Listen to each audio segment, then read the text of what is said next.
فکر میکنیم که اگر ما سنمون از 40 بالا رفته باشه مثل خودم شاید دیگه خیلی دیر باشه. ولی براتون یه داستان بگم.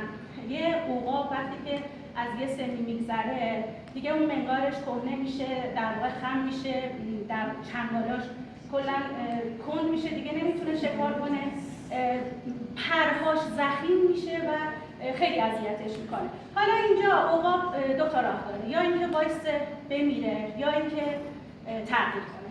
عقاب اونی که تغییر رو انتخاب میکنه میره بر فراز بلندی، یه صخره‌ای رو پیدا میکنه، انقدر منقارش رو میزنه به اون صخره که منقاره کنده بشه، منتظر میمونه که یه منقار جدید در بیاره. بعد حالا با همون منقار شروع میکنه چنگالاش رو میکنه، دوباره منتظر میمونه که چنگالاش در بیاد. بعد شروع میکنه دونه به دونه اون پرهایی که خراب در واقع کلفت شدن، زخیم شدن، دارن اذیتش میکنن میکنه و این پروسه حدود 6 ماه طول میکشه و بعد از 6 ماه عقاب میتونه 50 سال دیگه هم زندگی کنه.